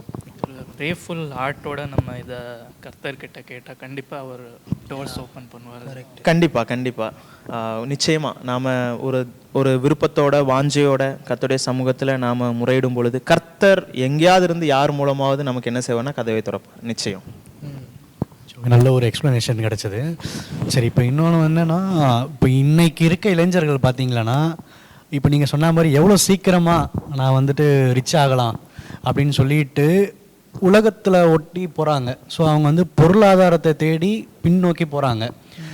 அவங்க வந்து திருப்தியும் கொடையும் கொண்ட நல்ல மனதை வந்து எப்படி வளர்த்து கொள்ளலாம்? லைக் போதும் என்ற மனப்பான்மை. ஓகே, வேதமே தெளிவாக சொல்லுது, போதும் என்கிற மனதுடன் கூடிய தேவ பக்தியே மிகுந்த ஆதாயம். ஸோ அது பவுல் சொல்கிறாரு, தீமோத்திக்கு எழுதும்போது அவரே சொல்கிறாரு. ஸோ இந்த போதும் என்கிற மனம் அல்லது மனரம்யம் எப்படி வளர்த்து கொள்ளலாம், எப்படி இது வந்து சாத்தியம் அப்படின்னு கேட்டிங்கன்னா, ஃபர்ஸ்ட் ஆஃப் ஆல் உங்களுடைய கவனத்தை வந்து நீங்கள் மாற்றணும். ஓகே, உலகத்தில் மனிதனுடைய நோக்கம், அதாவது இந்த வாலிபர்கள் என்ன செய்கிறாங்கன்னு சொன்னால், உலகம் எப்படி தேவனையும் தேவனுடைய காரியங்களையும் அசட்டை பண்ணுதோ அதன் அடிப்படையிலே, அதாவது உலகத்தின் அடிப்படையிலேயே நாமும் போவதுக்கு விரும்பணும்னு சொன்னால் நம்ம சரியான விதத்தில் போக முடியாது. இப்போ உலகத்திற்கும் நமக்கும் வித்தியாசம் இருக்குது இல்லைங்களா? நாம் அவர்களே காட்டிலும் பிரித்தெடுக்கப்பட்டவர்கள். அந்த வித்தியாசம் நமக்கு ஃபஸ்ட்டு தெரியணும். இப்போ இதுவரைக்கும் நம்முடைய லட்சியம் இந்த பூமியில் வாழக்கூடிய நோக்கத்தை வந்து தவறாக அவங்க புரிந்து கொண்டு வாழ்கிறதுனால தான் அவங்களுடைய லட்சியம் நோக்கம் எல்லாமே உலகத்தை மாதிரியே யோசிக்குது. இப்போ ஃபஸ்ட்டு அவங்களுடைய நோக்கத்தை மாற்றணும். அவங்க தான் என்ன செய்யணும்னு சொன்னால் ஒரு ஃபஸ்ட்டு இனிஷியல் டிசிஷன் எடுக்கணும். ஆக்சுவலி என்னுடைய ப்ரையாரிட்டி இவ்வளோ நேரம் என்னுடைய ஃபோக்கஸ் வந்து உலகத்தில் உள்ளவைகளும் இருக்குது. ஆனால் வேதம் அதை சொல்லலை. வேதம் என்ன சொல்லுதுன்னா, இட்டர்னல் பெர்ஸ்பெக்டிவில் நாம் நம்முடைய வாழ்க்கையை வாழணும். அதாவது இம்மைக்குரிய வாழ்க்கை கிடையாது, மறுமைக்கு, அதாவது வரப்போகிற எதிர்காலத்தை நோக்கி நாம் என்ன செய்யணும்னு சொன்னால் வாழணும்னு சொல்லுது. அப்போ ஃபஸ்ட்டு திங் என்னென்னா, சேஞ்ச் யுவர் ஃபோக்கஸ். இவ்வளோ நேரம் உன்னுடைய டிஸ்ட்ராக்ஷன் எல்லாமே உலகத்துக்கு மேலே இருக்குது. ஆனால் இப்போ உங்களுடைய ஃபோக்கஸ் என்ன சொன்னால் அங்கேருந்து மாற்றணும். அதான் வேதம் கூட நமக்கு சொல்லுது. எபிரேயரில் நம்ம 12ஆம் அதிகாரத்தில் வாசிக்கிறோம், லுக்கிங் அன்டு ஜீசஸ், இயேசுவை நோக்கி. அப்படின்னா அவர் என்ன செய்கிறாருன்னா, இதுவரைக்கும் நீங்கள் வேறு எதெல்லாமே பார்த்துட்டு இருந்தீங்க, யூ ஷிஃப்ட் யுவர் ஃபோக்கஸ், நீ அங்கேருந்து இங்கே மாற்று. இது ஒரு ஸ்டெப், நீங்கள் ஃபோக்கஸை மாற்றணும். இன்னொரு விஷயம் என்ன அப்படின்னு என்ன கேட்டிங்கன்னு சொன்னால், நாம் நிறைய நேரத்தில் இந்த வாலிபர்கள் என்ன செய்கிறாங்கன்னா, திருப்தி இல்லாதவர்களாக இருக்கிறது காரணம் என்னென்னா, திருப்தியை வந்து உலகத்தில் தேடுறாங்க. ஆக்சுவலி அவங்களுக்கு தெரிய மாட்டேங்குது. ஸோ இவங்க என்ன செய்யணும்னா, ஈவன் பணம் இருக்கிறவங்ககிட்டயே போகட்டுமே, அவங்க திருப்தியாக இருக்கிறாங்களான்னு கேட்டால் அவங்களுக்கும் பிரச்சனை இருக்குது, கஷ்டம் இருக்குது. ஸோ வாலிபரில் என்ன நினச்சிக்கிறாங்கன்னா, அவங்கள மாதிரி எனக்கு காரு, வீடு, ஓகே, நல்ல ஒரு வருமானம் எல்லாமே இருந்துச்சுன்னா எனக்கு நிம்மதி இருக்கும் அப்படின்னு நினச்சிக்கிறாங்க. உண்மையாக அது இல்லை. ஓகேங்களா? அது உண்மையாக நமக்கு கிடையாது. உண்மையான திருப்தி எந்த பொருளின் மீதும் நமக்கு கிடையாது. உண்மையான திருப்தி வந்து கிறிஸ்துவின் மூலமாக தான் கிடைக்கும். இப்போ இதை அவங்க புரிந்திருக்கணும். ரெண்டாவது விஷயமா என்னன்னு சொன்னால், என்னுடைய சர்க்கம்ஸ்டான்சஸை வச்சு என்னுடைய மனரம்யம் கிடையாது. ஏன்னா பவுல் தெளிவாக சொல்கிறாரு, நான் பட்டினியாக இருக்கவும் நான் வந்து அந்த இடத்துலையே நான் இப்படி இருக்க கற்றுக்கிட்டேன், மனரம்யமாக இருக்க கற்றுக்கிட்டேன், எனக்கு எல்லாமே இருந்தும் நான் எப்படி இருக்கிறேன், இல்லைனாலும் நான் என்ன செய்வேன், இதை நான் வந்து எப்படி ஏற்றுக்கிட்டு நான் வாழ்வேன் அப்படின்னு சொல்லிட்டு அவர் சொல்கிறார். சிறையில் இருக்கும்போது அந்த காரியத்தை அவர் சொல்கிறார். அப்போது சிச்சுவேஷன் சர்க்கம்ஸ்டான்ஸத்தை பொறுத்து நம்முடைய மன அமைதி, நிம்மதி வரப்போகிறது கிடையாது. ஸோ அப்போ ஃபர்ஸ்ட் ஆஃப் ஆல் உங்களுடைய செல்ஃப் சஃபிஷியன்சி, நீங்கள் வந்து உங்கள் மேலே இருக்கிற நம்பிக்கை மற்ற பொருள் மீது எந்த நம்பிக்கை வச்சுருந்தாலும் அது நிலைக்காது. உண்மையான திருப்தி, மன அமைதி எதில் இருக்குன்னு சொன்னால் கிறிஸ்துவின் மீது அவர் மூலமாக கொடுக்கப்படுறதுல தான் நமக்கு உண்மையான வந்து நம்பிக்கை நமக்கு இருக்குது. அப்போ ஃபோக்கஸை மாற்றணும். இன்னொன்று வந்து அவர் மீது நாம் என்ன செய்யணும்னு சொன்னால், திருப்தியை அவர் மீது நாம் தேடணுமே தவிர மற்ற எதன் மீது நாம் தேடக்கூடாது. தேடினா டிசப்பாயின்மெண்ட் ஆகும் நம்முடைய வாழ்க்கையில். இப்போ இன்னொரு கேள்வி எனக்கு தோணுது. ஸோ நீங்கள் சொன்ன மாதிரி கிறிஸ்து கொடுக்குற காரியங்கள் மேலே நம்ம நம்பிக்கை வைக்கணும். ஸோ அப்படின்னா that will be real biblical prosperity. அதுதான் உண்மையிலே வேதத்தின் அடிப்படையில் ஒரு செழிப்பு. ஸோ கிறிஸ்து என்னெல்லாம் கொடுப்பார்? ஒரு கிறிஸ்தவனுக்கு ஒரு உண்மையான செழிப்பு என்ன? What is biblical prosperity? Okay, ஒரு உண்மையான செழிப்பு, ஒரு கிறிஸ்தவனை பொறுத்த மட்டும் உண்மையான செழிப்பு என்ன அப்படின்னு கேட்டிங்கன்னா, நான் மறுபடியும் சொல்கிறேன், மெட்டீரியல் உலக ரீதியாக ஆண்டவர் செழிப்பை கொடுக்க மாட்டார்னு நான் சொல்ல மாட்டேன். கொடுப்பார், அப்படியும் கொடுப்பார். ஆனால் எல்லா நேரத்துலையும் அப்படி தான் கொடுக்கணுங்கிறதும் கட்டாயம் கிடையாது. ஓகேங்களா? ஆனால் எல்லா விசுவாசிகளுக்கும் ஒரு சில விஷயத்தை கேரண்டி பண்ணியிருக்காரு. உண்ண உணவு, இருக்க இடம், தேவையானது என்ன தேவையோ அதை கொடுப்பாரு. எக்ஸஸாக கொடுப்பாருன்னு சொல்லலை, தேவைகளை கண்டிப்பாக சந்திப்பார். அப்போ இது மெட்டீரியலாகவும் இந்த பூமியில் வந்து நான் அப்பப்போ யோசிச்சு பார்ப்பேன். ஸோ ஆண்டவர் நம்மளை எந்த விதத்தில் குறைச்சலாக வச்சுருக்கிறாரு? ஸோ இங்கே இருக்கிற எல்லாருக்குமே கண்டிப்பாக அட்லீஸ்ட் ஒரு சட்டைக்கு பதிலாக ஒரு 2-3 சட்டையாவது இருக்கும். ஒரு ஸ்லிப்பருக்கு பதிலாக 2-3 ஸ்லிப்பராவது இருக்கும். இது எங்கேருந்து கிடைச்சது? ஆண்டவர் கொடுத்தது ஆசீர்வாதம் தான். யாருமே வந்து எனக்கு எதுவுமே இல்லை, கர்த்தர் என்ன ரொம்ப மோசமாக வச்சுருக்கிறாரு, அதனால் நான் வந்து சொல்லவே முடியாது. ஆனால் மெட்டீரியலாகவும் ஆண்டவர் நம்மளுடைய தேவைகளை சந்திக்கிறார். அதை நாம் வந்து நிராகரிக்க முடியாது. இப்போ நீங்கள் கேட்ட மாதிரி உண்மையான ஆசீர்வாதம் என்ன அப்படின்னு கேட்டிங்கன்னா, பைபிள் நிறைய விஷயங்களை சொல்லுது. ஸோ உண்மையான ஆசீர்வாதம் வந்து நீங்கள் பல விஷயங்களை சொல்லலாம். இப்போ 3 யோவான் நீங்கள் படித்து பார்த்தீங்கன்னா 2வது வசனம் இப்படி சொல்லுது, உன் ஆத்துமா வாழ்கிறது போல நீ எல்லாவற்றிலும் வாழ்ந்து சுகமாக இருக்கும்படி வேண்டிக் கொள்கிறேன். உன் ஆத்துமா வாழ்ந்து, இப்போ ஆத்துமா அப்படி எதை குறிக்குது? உள்ளார்ந்த மனிதன். அப்போ வாழ்ந்து சுகமாக இருக்கும்படி வேண்டுகிறேன் அப்படின்னா அவருடைய ஃபோக்கஸ் என்னன்னா, உள்ளார்ந்த மனிதனுடைய வளர்ச்சி தான் முக்கியம். ஃபர்ஸ்ட்லி ஓகே, ஹெல்த் எல்லாம் செகண்டரி. ஓகேங்களா? உள்ளார்ந்த மனிதன் நாளுக்கு நாள் வாழணும், வளரணும், மறுரூபம் அடையணும். It includes what? Character development, spiritual growth, அப்புறம் ஒருவர் நேசிக்கிறது. கலாத்தியரில் வாசிங்கன்னு சொன்னால் ஆவியின் கனிகள் அன்பு, சமாதானம், சந்தோஷம், இச்சையடக்கம், இது எல்லாமே உள்ளார்ந்த மனிதனுடையது. உள்ளார்ந்த மனிதன் அனுதினமும் வளர்றது ஒரு ஆசீர்வாதம். இப்போ ஒரு மனுஷன் கர்த்தருக்குள்ள இருந்து ஒரு சகோதரனை மன்னிக்கிறான்னு சொன்னால் அது மிகப்பெரிய ஆசீர்வாதம். ஒருவன் கிறிஸ்துவுக்குள் இருந்தாலே அது ஒரு மிகப்பெரிய ஒரு ஆசீர்வாதம். ஓகேங்களா? ஸோ ஒருவன் கிறிஸ்துவுக்குள் இருக்கும்போதே அவனுக்கு என்ன ஆசீர்வாதம் அப்படின்னு கேட்டிங்கன்னா, அவனுக்கு தண்டனை கிடையாது. வேதம் சொல்லுது. ஒருவேளை சிலர் சபையில் இருக்கலாம், ஆனால் தண்டனை உண்டு. சிலர் வந்து விசுவாசிகள் வீட்டு பக்கத்தில் இருக்கலாம், அவங்களுக்கு தண்டனை உண்டு. ஆனால் ஒருத்தன் வந்து கிறிஸ்துவுக்கு உள்ளே இருந்தாலே அவனுக்கு என்ன இல்லை? ஆக்கினை தீர்ப்பு இல்லைன்னு வேதம் சொல்லுது. இதுவும் ஆசீர்வாதம் தான். கரெக்ட். ஸோ ஆத்மாவுடைய வளர்ச்சி, அப்போ ஆவிக்குரிய வாழ்க்கையில் வளருவதை குறிக்கிறது இந்த செழிப்பு. அது மட்டும் இல்லை, இன்னொரு விஷயம், யோசுவா 1ஆம் அதிகாரம் 8ஆம் வசனத்தை படிச்சிங்கன்னா யோசுவாவுக்கு ஆண்டவர் சொல்லக்கூடிய ஒரு காரியம், இந்த கற்பனைகள் நியாயப்பிரமாணங்கள் உன் வாயை விட்டு விலக வேண்டாம், நீ என்ன செய்ய, இதன்படி எல்லாம் செய், கடைபிடித்து வாழ்ந்தனா உன்னுடைய வழி அவர் வாய்க்க பண்ணுவார். இப்போ நிச்சயமாக அதுவும் ஒரு ஆசீர்வாதம் தான். ஏன்னா ஒபீடியன் லைஃப், தேவனுக்கு பிரியமாக நீங்கள் இந்த பூமியில் வாழ்கிறது, அது ஒரு ஆசீர்வாதம். ரெண்டாவது இன்னொன்று சொல்லவா, நமக்கு கஷ்டமாக இருக்கும், நமக்கு பாடுகளே நமக்கு இருக்கும்போது அதுவும் ஒரு ஆசீர்வாதம் தான். ஏன்னா சில நேரத்தில் நமக்கு தெரியறதில்ல. கர்த்தர் நம்மை வந்து தான் நேசிக்கிற புத்திரனை சிச்சிக்கிறது போல எவனிடத்தில் அன்பா இருக்கா அவரை என்ன செய்கிறாருன்னா சிச்சை செய்கிறார். ஸோ அதுவும் எதுக்குன்னா நம்மளை வந்து வேசி பிள்ளைகளாக விடக்கூடாது. ஓகேங்களா? ஸோ அவருடைய சிச்சையும் ஆசீர்வாதம் தான். ஓகேங்களா? இப்போ மத்தேயு 5 படிச்சு பார்த்தீங்கன்னா, நீதி நிமித்தம் துன்பப்படுகிறவர்கள் பாக்கியவான்கள், பரலோக ராஜ்யம் அவர்களுடையது. அப்போ வேதம் என்ன தெளிவாக சொல்லுது பாருங்க. அப்போ செழிப்புனா என்ன? நீதியா வாழும்போது துன்பம் வரும், அதுவும் என்னதான் குறிக்குது? Even blessing, that's a blessing. ஆண்டவருக்காக பாடுபடுறதே ஒரு பிளெஸ்ஸிங். ஸோ நீங்கள் புரியும் நான் நினைக்கிறேன். ஸோ செழிப்பாக நாம் இருக்கிறோன்னு சொன்னால், இப்போ இன்னைக்கு இப்போ இருக்கக்கூடிய காலகட்டத்தில் ஒரு மனுஷன் நல்லது, எனக்கு இது நல்லது அப்படின்னு சொன்னாலே, நல்லதா பாருங்கன்னு சொன்னாலே நாம் கேட்கணும், நல்லதுன்னா என்ன? ஏன்னா இன் வாட் டேர்ம்ஸ்? ஏன்னா ஒவ்வொருத்தங்களுக்கும் நல்லது. இப்போ உதாரணத்திற்கு நல்ல பையனாக பாருங்கள், நல்ல பெண்ணாக பாருங்கள். ஃபர்ஸ்ட் நம்ம கேட்கணும், நல்லதுன்னா உங்களுடைய பார்வையில் என்ன? ஏன்னா சிலர் வந்து ஆவிக்குரிய வாழ்க்கையை ஃபோக்கஸ் பண்ணுவாங்க, சிலர் வந்து இல்லை நல்ல வசதியாக இருக்கணும், நல்ல வேலையில் இருக்கிற பொண்ணாக இருக்கணும், நல்லா படிச்சிருக்கணும், இல்லைன்னா ஒரு பையன் வந்து நல்ல வசதியான குடும்பத்தில் இருக்கணும். இதுதான் அவங்கள பொறுத்த வரைக்கும் நல்லது. வேதத்தினுடைய ஃபோக்கஸே வேற. ஓகேங்களா? ஸோ ஒரு ஆவிக்குரிய மனிதனுடைய வாழ்க்கையில் எது செழிப்பு அப்படின்னு கேட்டிங்கன்னா, கீழ்ப்படிதல் உள்ள வாழ்க்கை, உள்ளார்ந்த மனிதன் நாளுக்கு நாள் வளருகிறது, அவன் அன்பிலும் சமாதானத்திலும் தேறினவனாக அவன் வளருகிறது மற்றவர்கள் பார்க்கும் விதத்தில். அதுவும் இல்லாமல் அவனுடைய கீழ்ப்படிதல், ஒருவரை நேசிக்கிற குணம். ஸோ இது எல்லாமே என்ன செய்யுதுன்னு சொன்னால் அவனுக்கு இட்டர்னல் சிக்னிஃபிகன்ஸை கொடுக்குது, எதிர்காலத்துக்கு அவனுடைய நன்மைகளை சேர்த்து வைக்குது. அப்போ வேதம் தெளிவாக சொல்லுது, பூமியில் என்ன செய்யாதீங்க, பொக்கிஷங்களை சேர்த்து வைக்க வேண்டாம். அப்போ தேவனே சொல்லக்கூடிய காரியம் என்னென்னா, பரலோகத்தில் உள்ள காரியங்கள், அதுக்கு ரிலேட்டடான காரியத்தை நாம் இந்த பூமியில் செய்ய தொடங்கும் பொழுது அதுவே நமக்கு ஆசீர்வாதம் தான். அதுவே நமக்கு ஆசீர்வாதம்.